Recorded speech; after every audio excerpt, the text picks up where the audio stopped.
교재 139페이지 제3절 진리인식의 도구입니다.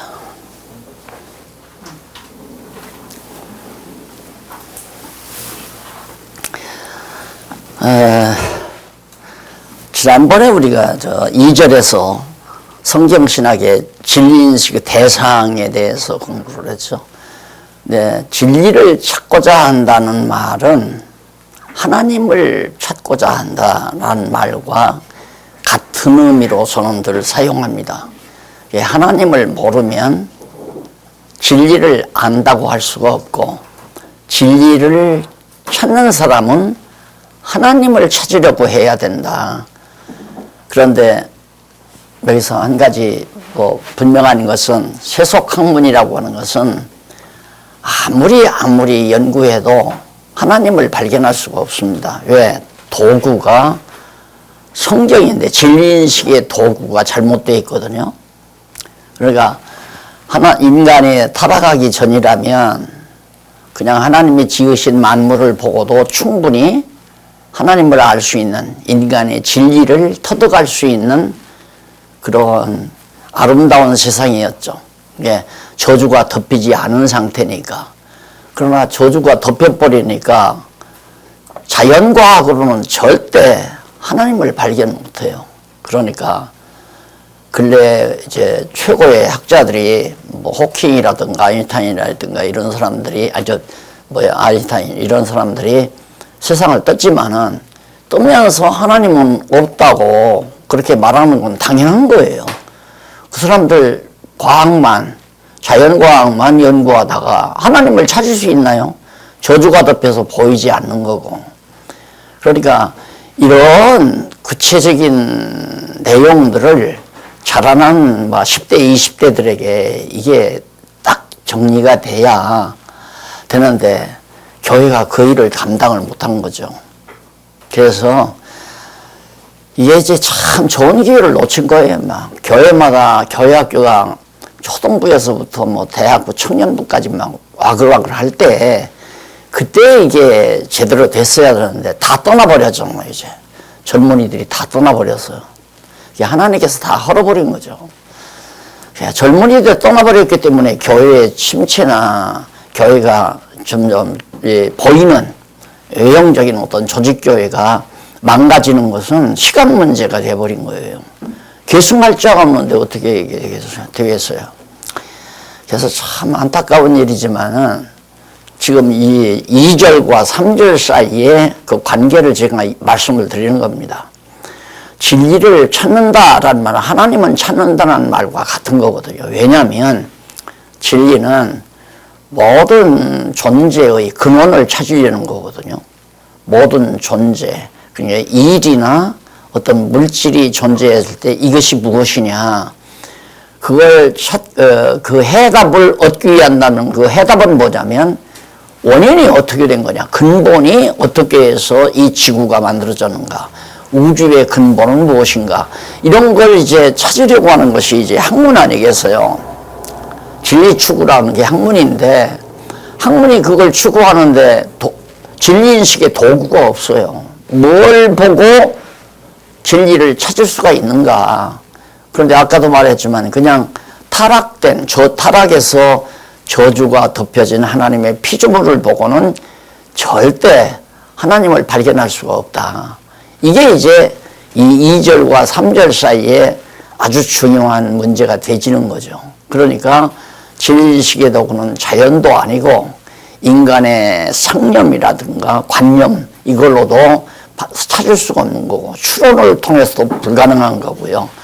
오직 진리인식의 도구가 있어야 되는데, 성경신학에서의 진리인식의 도구는 이미 성경신학의 명칭 자체가 가지고 있듯이 성경이 말하는 하나님에 대한 진리라는 얘기거든요. 성경신학이라 그 말은 성경이 우리에게 계시해 준 하나님에 대한 진리, 이게 이제 성경신학이라는 하나의 개념이란 말입니다.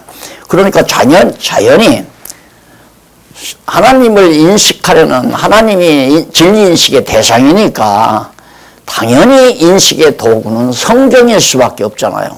그것도 반드시 오직이란 말이 들어가야죠. 오직 성경이다. 그래서 성경신학에서는 진리인식의 도구가 하나님의 특별 계시인 성경이다. 특별 계시. 그러면 하나님께서 왜 계시하신 성경을 특별 계시라고 했는가? 일반 계시는 뭡니까? 자연 아니에요? 하나님이 지으신 만물, 또 하나님이 섭리하시는 역사 섭리, 이런 것들이 다 일반 계시거든요. 그러니까 오늘 아침에 신문에, 방송에 나오는 기사들, 뉴스들, 이런 것들이 다 하나님의 일반 계시로 우리가 받아들이면 얼마나 깔끔해요. 너무너무 깔끔하죠. 그러니까 이제 정리를 해보세요. 우리가 있다 후에 하나님께서 놔두신 것은 하나님을 깨달아 알고 경외케 하시려는 하나의 실습이다. 실습 생활이다. 우리가 이 땅 위에서 뭘 성공해서 이루어 놓고 내 이름을 남기고 이 땅 위에서 정말 영화를 누리고 그런 초소가 우리에게는 전혀 아니란 말입니다. 오직 여호와 하나님을 경외하기를 배우는 실습 장소가 하나님이 지으신 오늘 우리들이 살고 있는 세상이란 말입니다. 그런데 이 세상에서 뭐 다양한 역사, 지금 유럽에서도 일어나고 소련에서도 일어나고 중국에서, 미국에서, 아시아에서 뭐 하루아침이면 뭐 뉴스가 막 다른 뉴스들이 막 계속 올라오잖아요. 살인, 강도, 도전보, 서로의 갈등, 서로의 뭐 사업의 패망, 물가지수의 오름, 내림, 이런 사건들이 계속해서 일어나는데 이것이 다 하나님을 깨달아 알게 하기 위한 하나의 일반 계시라는 얘기죠. 그런데 그걸 보고 누구도 하나님을 몰라요. 주가 오르고 내리는 것 보고 어떻게 누가 하나님을 알겠어요? 안 그래요? 시장이 지금 활성화되고 침체되고 하는 것 보고 누가 하나님을 알겠어요? 뭐 일시가 되든가 일시가 되든가 대통령이 되고 떨어지고 하는 거 보고 누가 하나님을 알겠느냐 이거예요. 모르죠. 절대 모르죠. 그런데 그런 모든 사건이 하나님께서 우리로 하여금 여호와 하나님을 깨달아 알고 경외케 하시려는 실습 과정이라는 것을 우리가 그런 대상이라는 걸 깨닫고 보면 자연과학도 해석하기 쉽고 인문과학이란 인간들이 살아가는 역사 섭리니까 뭐 정치, 교육, 문화, 경제 이런 것들이 모두가 다 인문과학에 들어가는 거 아니겠어요? 그런 것들도 모두가 다 하나님께서 우리들로 하여금 여호와 하나님을 깨달아 알고 경외케 하시려는 하나의 실습 모든 과정이라는 얘기예요. 그런데 그걸 보고는 모르니까 왜? 인간도 타락하고 모든 만물도 저주가 덮이고 일어나는 모든 사건도 저주 아래서 일어나는 것들이에요. 전부 저주받은 백성들이 사악한 악심에서 만들어가는 하나의 역사 내용들이란 말입니다. 그걸 보고 어떻게 하나님을 알겠어요? 그래서 하나님이 특별 계시를 주었다 그 말이에요. 특별 계시. 하나님을 알 수 있는 특별한 계시, 그게 바로 성경이거든요. 성경 외에는 진리인식의 도구가 없어요. 있을 수가 없어요. 성경 모르고 자연과학, 성경 모르고 인문과학 다 수고예요. 다 수고. 그건 하면 할수록 하나님이 없다라는 결론이 내려질 수밖에 없는 학문이에요.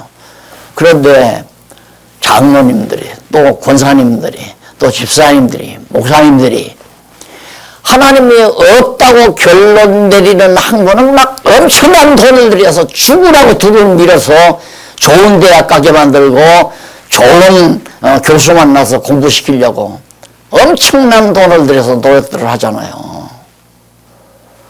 정말 진리를 인식할 수 있는 이 소중한 진리를 어떻게든지 나에게 자녀를 주신 어린 생명들에게 가르쳐서 하나님 여호와 경외할 수 있는 인재로 양성하는 일은 까마득해요. 왜 그렇게 됐는가? 이 소위 성령운동이 일어나가지고요. 부자 되는 것, 전부 하나님 백성이면 부자 되고 병 낫고 전부 육신에 속한 것에 포인트를 맞춰서 그동안 몇십 년 동안 그러니까 산업화 과정과 더불어서 몇십 년 동안 막 교회가 일어나니까 성도들을 끌어모으기 위해서 막 부자 된다, 건강하게 잘 산다. 이래가지고 끌어모으다 보니까 장로도 잘 살기 위해서 장로가 되는 거고, 복 받기 위해서 장로가 되고, 목사도 잘 먹고 잘 살기 위해서 목사가 되고, 목적을 전부 거기다가 정해놓고 보니까 여호와 하나님 교회하는 건 까마득하게 아예 생각도 못하고 있잖아요. 그러니까 아이들 있는 하나님께서 좀 여유롭게 주어진 재정을 갖다가 막 아이들에게 투자해서 이 땅에서 성공하게 만들고, 이 땅에서 이름나게 만들고, 이 땅에서 돈 잘 벌게 만들고, 그런 쪽에만 장로님도 목사님도 그러니까 장로님도 그렇죠. 그러니까 목사님들도 교회 성공해서 큰 재단 만들어 놓은 목사님들은 아들에게 주는 거 당연한 거 아닙니까? 그러니까 통합 측에서 지금 세습 정상화 시키자고 그런 선의안이 올라오고 그랬다고 그러더라고요. 신문에 보니까. 이게 교회도 사회도 전부가 물질이고 육신이에요. 이런 상태에서 진리를 찾는다는 말은 없는 거고, 또 나야 대학에서는 진리는 없다. 절대 진리는 없다. 그냥 다 나름대로 각자 옳은 대로 살면 된다. 그래서 그걸 과격하게 내 멋대로 살아라고, 내 멋대로 살아라. 이런 이야기들을 이 본문에다가 집어넣었으면 우리 목사님, 이 목사님 말씀 따라 책이 이렇게 두꺼워질 수 있어요. 10번도 나올 수 있어요. 책 10번도. 이게 지금 아주 굉장히 뼈대거든요. 예. 이게 뼈대니까 2절에서 3절까지 넘어오는 과정에서의 저자의 의도가 뭔가 다 담겨져 있는 거예요. 있지만은 그걸 세세히 밝히지 않으니까. 그럼 특별계시란 말이 나오면 일반계시가 나와야 되잖아요. 그럼 특별계시는 뭐고 일반계시는 뭐냐. 그런 거 설명해야 되잖아요. 그럼 책이 이렇게 두꺼워지니까, 써보니까 이렇게 두꺼워진 책을 아예 보려고 하질 않아요. 그래서 손안에 딱 들어가게 한번 이번에 이렇게 딱 서론만 성경신학 개론 본론까지 다 내놓으면 이렇게 또 두꺼울 수밖에 없으니까 요약만 해도 이렇게 두껍단 말입니다. 값도 올라가고 비싸니까 내가 그걸 또 이렇게 소기하게 해서 드리기도 나도 버겁고, 그래서 소론만 우선 이렇게 간단하게 해서 했더니 이게 이제 적중이 되는 거예요. 요즘 보니까 이 책이. 그래서 지금 사실은 우리 이 목사님하고 우리 국제사이버신대원 그거 생각을 하면서 정말 목사님들 재수할 때 할 수 있도록 만들기 위해서 목사님들이 보고 한번, 야, 그 전에 왜 뭡니까? 호텔에 모여서 막 계속 공부했던 거지. 지원상 목사인가? 박사가 무슨 했잖아요. 성경 공부. 호텔에 모여서 일기, 2기 해가지고 계속. 지원상이 아니라, 지원상? 루터교 목사. 그런 식으로 목사님들이 목사님들은 성경은 많이 읽으셨으니까, 뼈대만 딱 정리하면 그냥 책 읽으면 다 알 수 있는 거예요. 이 성경신학이라는 게.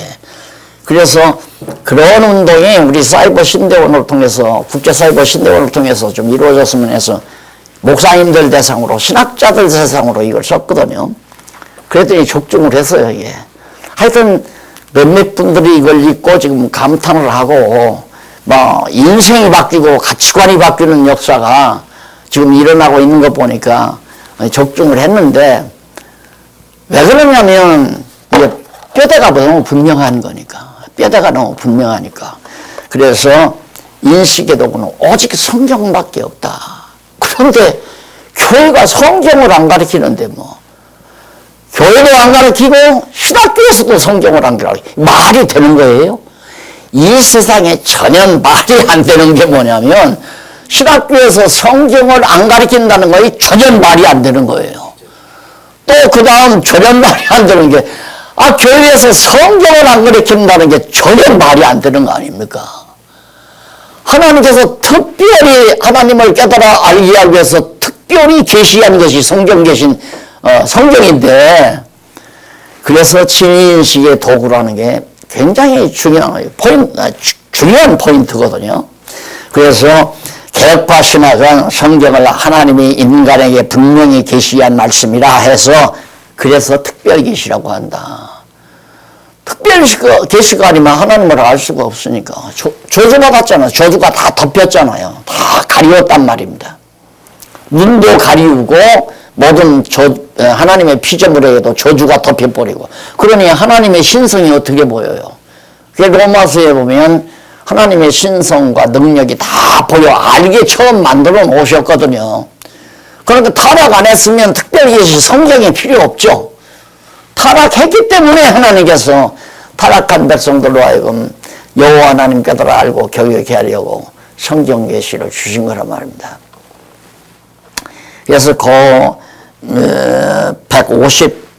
각주 150번 한번 보시면 박정윤 박사 교육신학 9월론에 보시면 거기 나옵니다. 참고를 해보시고 그 다음 앞서 성경신학의 특별한 방법이 신적 계시 의존 방법임을 언급한 바 있다. 이게 신적 계시 의존 사색 방법. 이게 성경신학의 유일 방법이거든요. 오직 신적 계시란 말은 성경이란 얘기 아니에요. 특별 계시인 성경. 신적 계시는 물론 자연도 있을 수 있고 만사도 있을 수 있어요. 이 땅 위에서 일어나는 모든 만사, 이 땅에 만들어진 모든 만물, 이거 다 신적 계시죠. 그러나 그건 다 저주에서 타락해서 저주가 덮였기 때문에 이제는 신적 계시란 말은 이제 성경을 의도해서 제가 사용한 말이에요. 신적인 하나님이 이렇게 당신을 열어서 보여주지 아니하면 아무도 알 수가 없다. 아무도 모르죠. 예를 들면 목사님들하고 제가 지금 만났어요. 만났는데 제가 처음 뵙습니다. 인사만 하고 가만히 있으면 절대 내가 누군지 모릅니다. 형사인지 도둑놈인지 강도인지 사기꾼인지 안 그러면 목사인지 안 그러면 사업가인지 누가 어떻게 알아요? 인사하고 그 다음 명함 내서 딱 드리고 그 다음에 서로 인사하면서 교제를 나누고 차를 같이 마시면서 담소하면서 얘기하면 내가 이런 사람입니다라고 얘기해야 그렇군요 이런 거 아는 거 아니에요. 지금 목사님들 나하고 전혀 몇 년 전만 해도 몰랐잖아요. 몰랐는데 몇 년 동안 같이 공부하고 만나서 식사도 하고 차도 마시고 담소하니까 다 이제 서로 알게 됐잖아요. 이런 것처럼 하나님이 당신을 드러내지 않는데 누가 알겠어요? 아무도 모르죠. 근데 하나님이 나는 나다. 스스로 있는 자다. 그걸 여호와라고 그런다고 하잖아요. 여호와란 뭐냐? 나는 스스로 있는 자다. 나는 나다. 그 말이죠. 그러면 여호와 계시라는 우리 성경신학의 주제와 딱 맞아 떨어지잖아요. 저는 이 성경신학을 연구하면서요. 여러분 내가 시계 그전에 가난했을 때 좀 어려웠을 때 그냥 누가 차던 시계를 하나 얻어 찼는데 자꾸 고장이 나요. 그럼 시계방에 가서 고칠 거 아니에요. 그걸 열어가지고 여기다 끼고 하는데 그 톱니바퀴가 이렇게 큰 거 작은 거 있는데 그걸 아주 세밀하니까 뽑아가지고 다시 갖다 맞추는데 딱딱 귀에 맞으니까 시계가 째깍깍 돌아가더라고요. 저는 성경신학 연구할 때 그런 감을 느꼈어요. 이 세상 모든 잡다한 일, 성경의 모든 여러 가지 다양한 내용들 이런 것들이 이게 톱니바퀴 같듯이 딱 맞아 떨어지는 거예요. 자, 그러면 여기서 하나님의 특별 계시다 했을 때 여호와 계시, 여호와 하나님 당신을 계시하신 내용이 성경이다라는 말과 딱 맞아 떨어지잖아요. 예.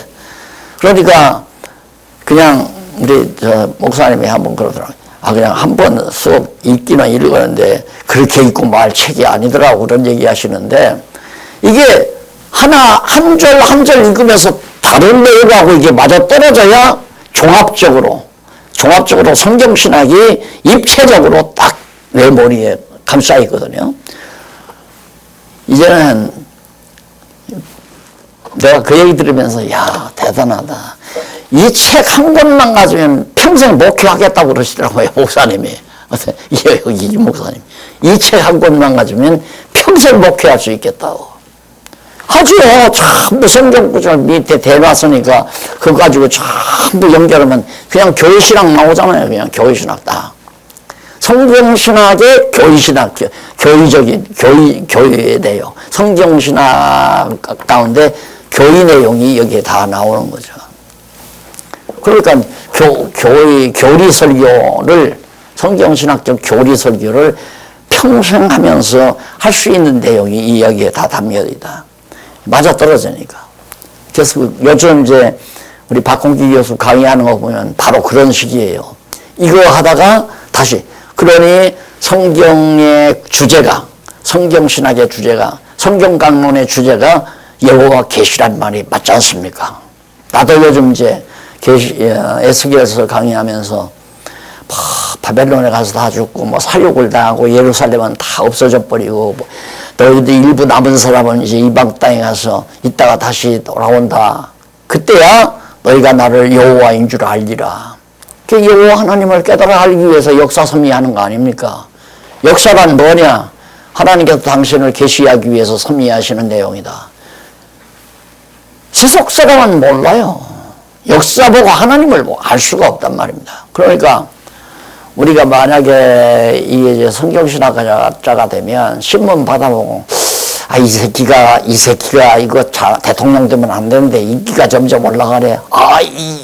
이 사람이 대통령 돼야 하는데 인기가 점점 떨어지네. 이런 생각하고 하면 잘못 사는 거죠. 그럼 열받는 거예요. 지금 밥맛 없어져 버려.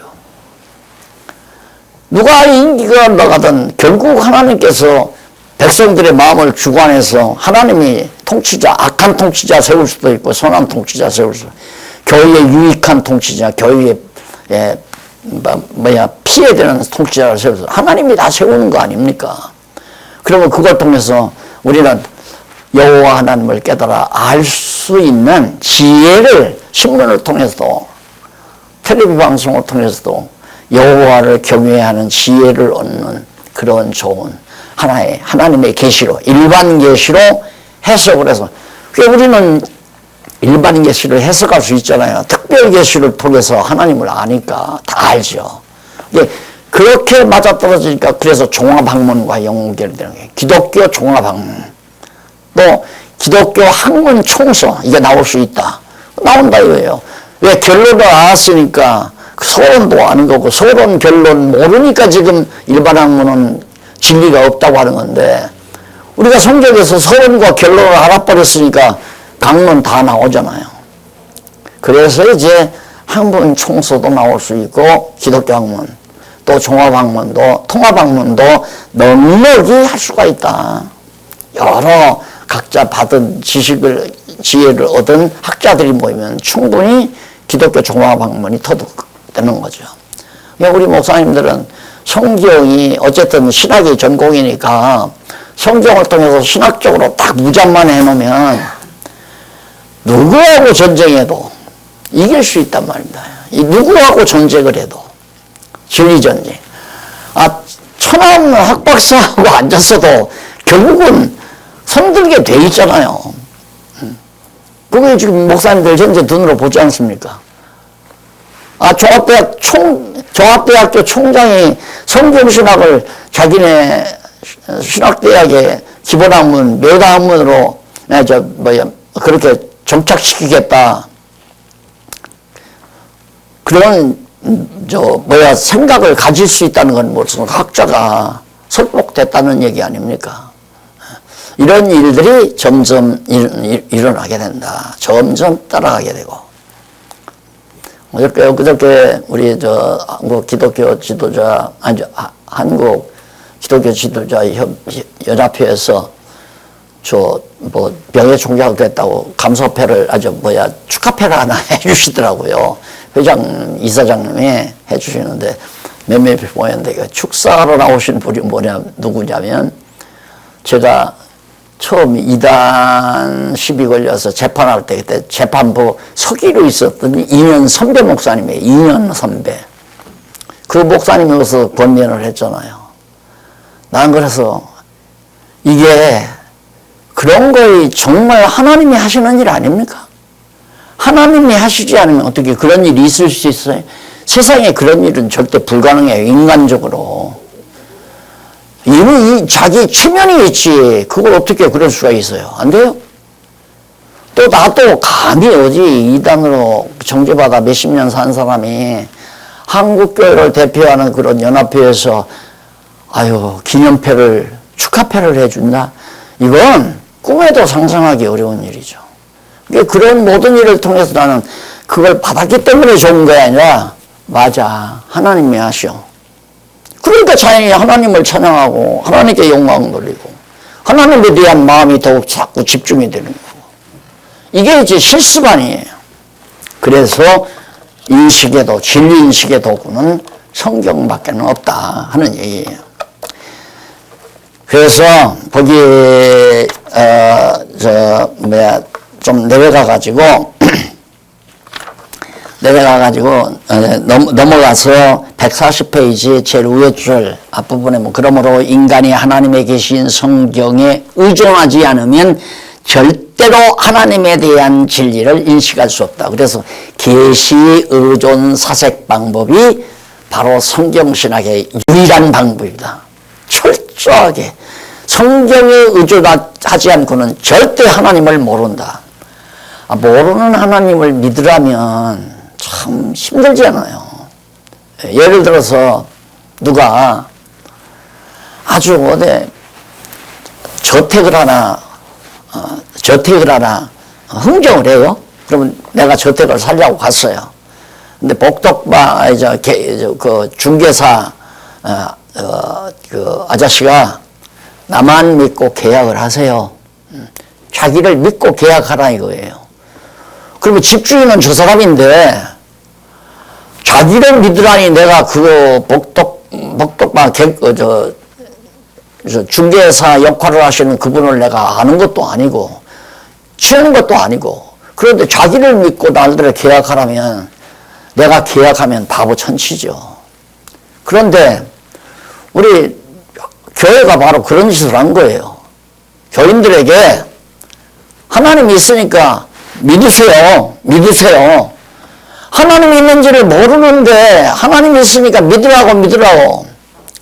자꾸 찾아다니고 신방 다니고 그냥 시간마다 권면하고 친절을 베풀고 그러니까 목사님이 그러니까 한번 믿어볼까 하고 교회를 왔다 나왔다 들어갔다 하는 거예요. 목사님이 너무 친절하게 가까이 해주시고 좋으니까 기도도 해주시고 그러니까 연보도 좀 내고 11조도 내고 그게 한국교회 실정이에요. 솔직한 얘기로. 목사님들도 하나님의 존재에 대해서 확실히 모르고 그냥 직업적으로 아까 직업과 사명에 대해서 말했지만 직업적으로 그냥 목회하는 거 아닙니까? 직업적으로 목회한 거 아니에요. 이것이 한국교회뿐만 아니라 세계교회의 현상이란 말입니다. 그래서 정말 있어서는 안 되는 일이 그냥 있어 왔다는 얘기죠. 그건 당연히 근본적으로 하나님께서 깨닫게 못하니까 성경을 못 깨닫고 성경을 성령 감동으로 주셨으면 성령 감동으로 성경을 깨닫게 해야 하는데 한국에 성령의 역사가 일어났다는데 성경을 가리키는 성령의 역사가 아니라 병 낫는다, 기적 나타난다, 능력 나타난다 해가지고 공갈 협박치는 그런 성령운동이 그냥 완전히 몇십 년 동안 한국교회를 멍들게 만들어 오니까 이 모양이 된 거란 말입니다. 성령의 역사의 분명한 역사는 성경을 깨닫게 하는 것이 최고의 완벽한 성령의 역사죠.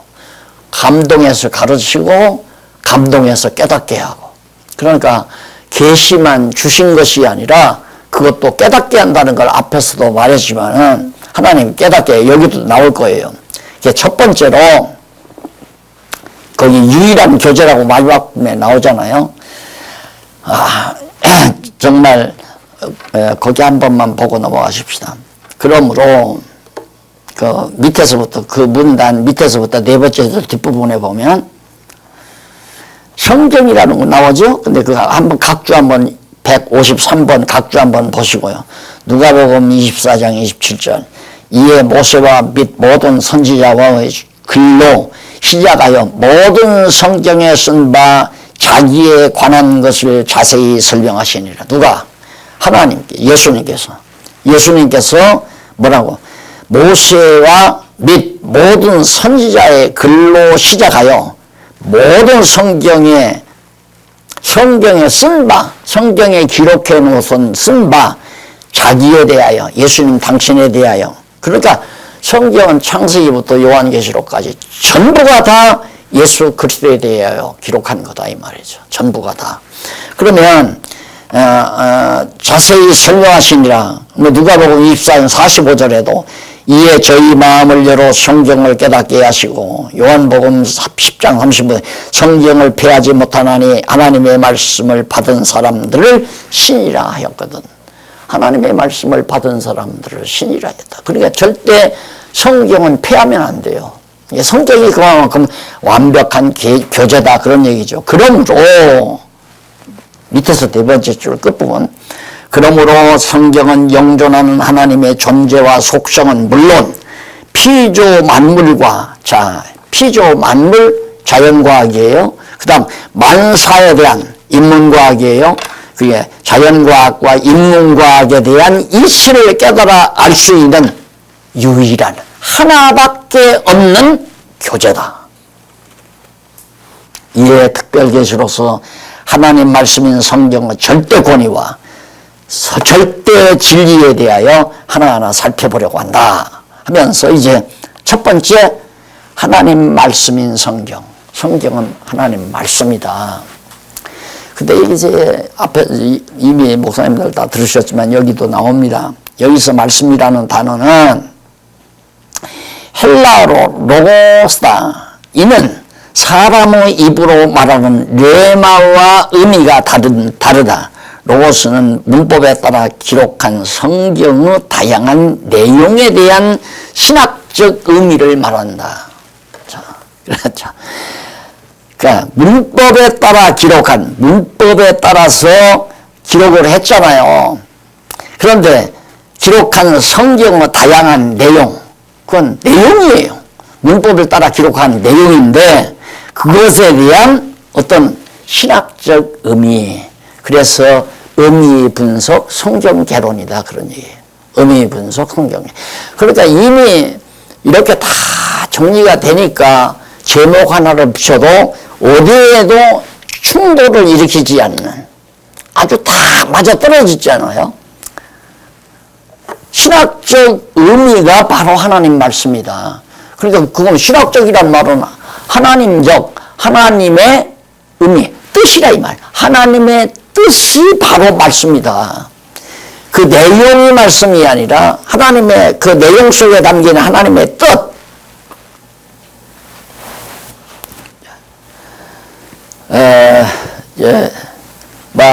이솝 이야기 같은 것들도 그 이야기 내용은 내용이 아니라 그 내용 속에는 어떤 의미가 담겨져 있잖아요. 그러듯이 성경도 문법적인 내용, 역사적인 내용이 다가 아니라 그 내용의 의미를 파악해야 돼요. 의미는 신학적 의미거든요.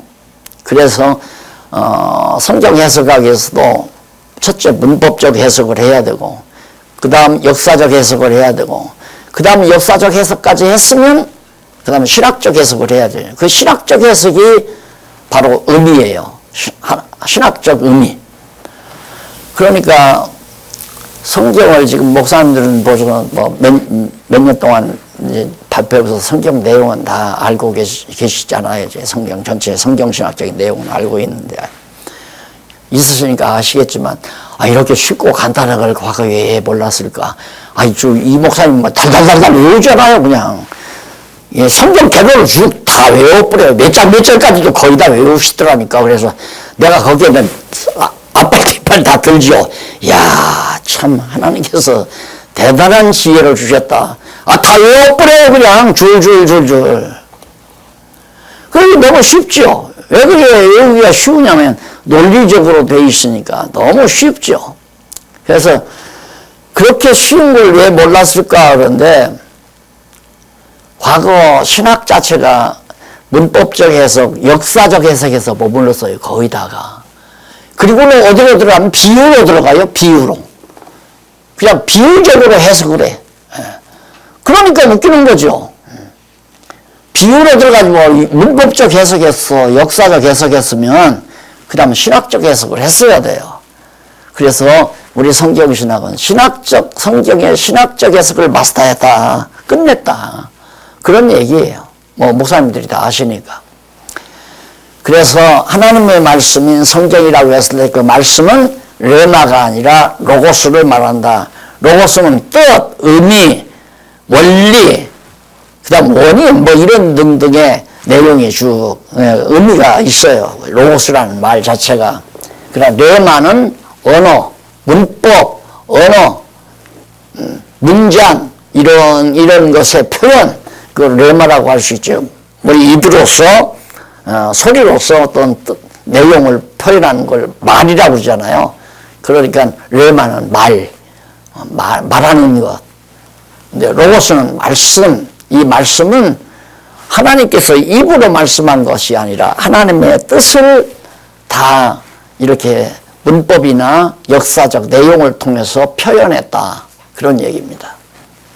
그러니까 성경은 절대 모세오경을 비롯해서 선지자들의 글이나 시편이나 이런 것들을 다 의미적으로 신적인 의미로 해석하지 아니하면 무슨 뜻인지 모르죠. 그러니까 아까도 잠깐 앉았으니 복 있는 자 그러면 보통 복 있는 자, 아들 딸 잘 낳아서 잘 길러가지고 아들 딸 다 결혼해서 가정 이루어서 다 아들 딸들이 판검사가 되고 뭐 의사가 되고 박사가 되고 뭐 교수가 되고 이렇게 가정이 아주 영성하다. 복 받았다. 그럼 복이라고 생각하면 안 되죠. 성경에서 복 있는 자 하면 하나님의 언약의 대상이 됐다. 언약을 받은 자. 그게 복 있는 자 아니에요. 그게 이제 신학적 해석이거든요. 그런데 성경을 신학적 해석으로 복을 얘기했어야 하는데 한국교회가 막 복 하는데 언약 성취 섭리는 얘기를 안 했어요. 그러니까 성경 해석을 잘못한 거죠. 그래서 거기 보면 하나님의 말씀은 성경, 로고스가 아니라 레마다. 그러나 레마는 문법에 따라 의사를 표현하는 인간의 언어를 바로 레마라 한다. 성경이나 하나님이 족장들이나 선지자들에게 직접 말한 내용이 있고 천사와 마귀 또는 다양한 신분의 인간들과 각종 짐승이 말한 내용도 있다. 그러니까 여기서 우리 보수주의 학자들이 그저께도 어느 목사님 1.1획도 하면서 하나님의 말씀은 1.1획도 다 이런 얘기를 하는데, 그러면 1.1획도 하나님의 다 말씀이다. 그러면 이 돌로 떡을 만들어 먹으라 하고 예수님 앞에 와서 마귀가 유혹했잖아요. 그러면 이 돌로 떡을 만들어 먹으라는 말은 누구 말이냐? 누가 한 말이냐? 하나님 말씀이냐? 그건 마귀가 한 얘기죠. 그런데 왜 성경이 다 1.1획도 빠짐없이 다 하나님 말씀이라고 하냐? 자유주의 신학자들이 그렇게 공격해 들었단 말이죠. 감당을 못해요. 지금 이 대목을 우리가 정리 못하면 그들과 전쟁에서 10번도 패배해요. 자유주의 신학자들한테 패배한 이유가, 그날 또 1.1획도 다 이제 하나님 말씀이다. 영감으로 기록된 말씀이다. 이런 얘기하는데,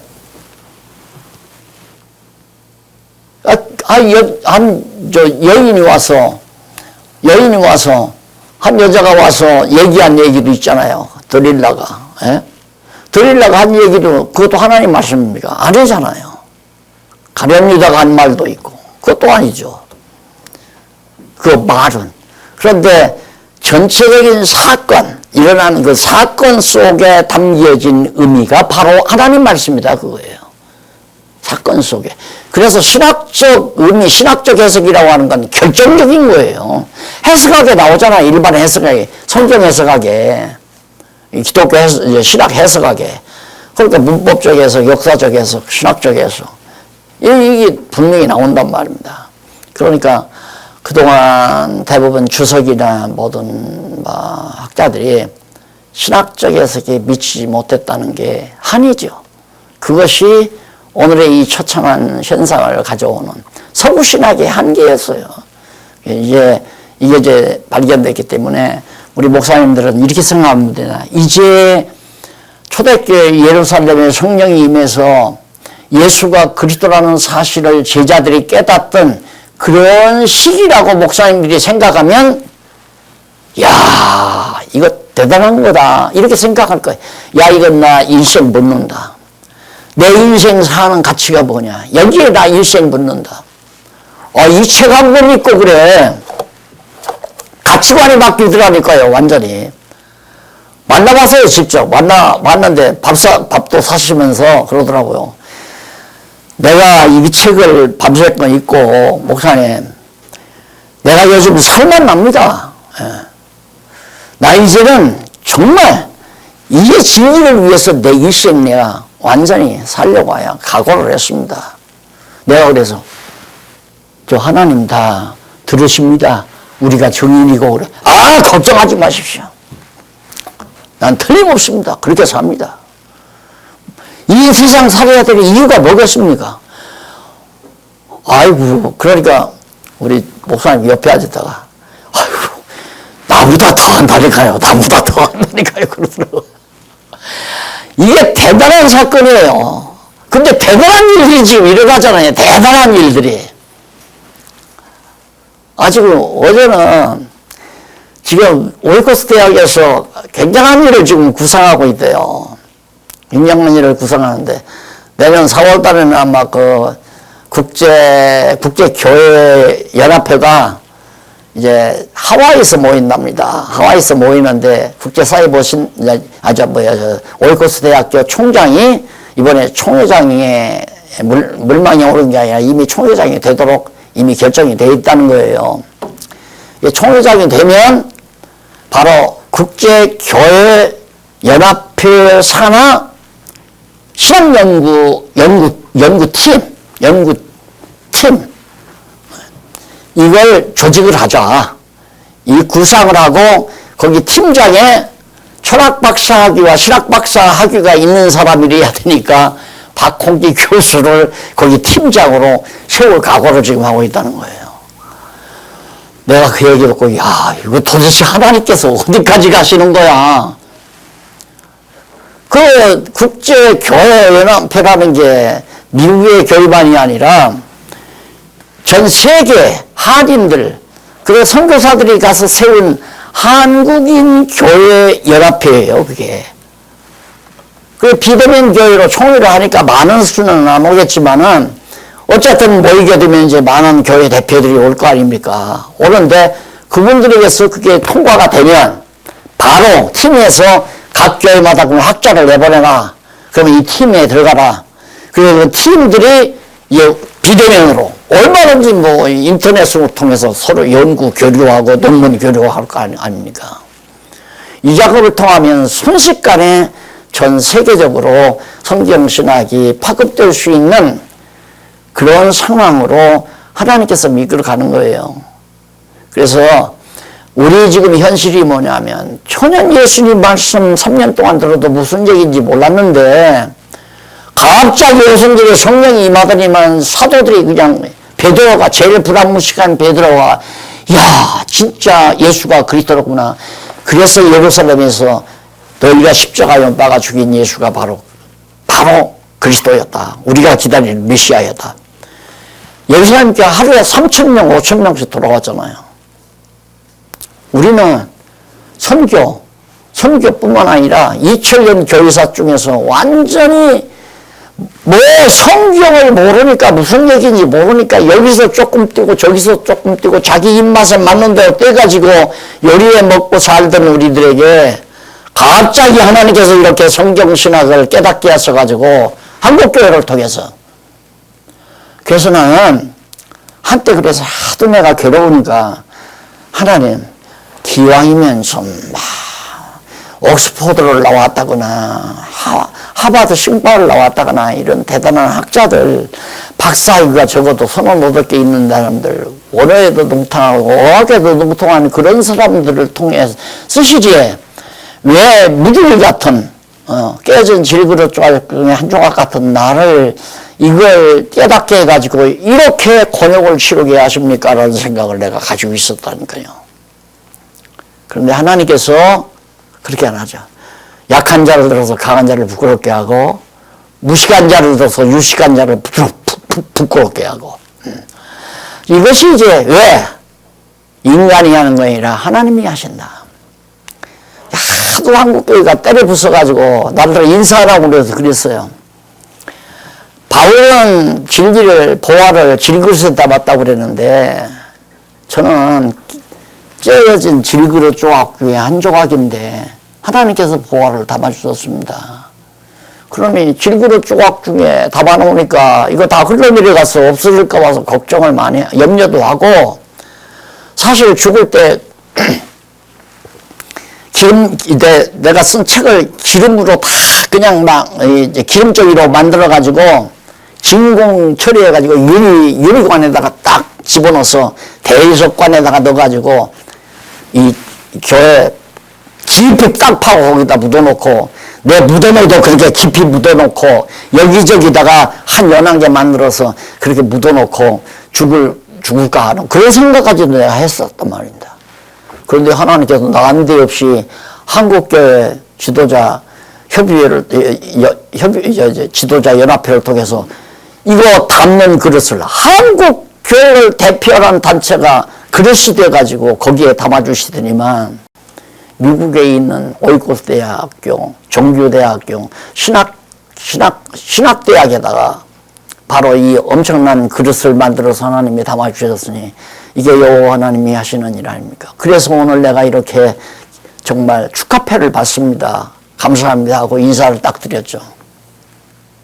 이게 목사님들 힘들죠. 물론 정말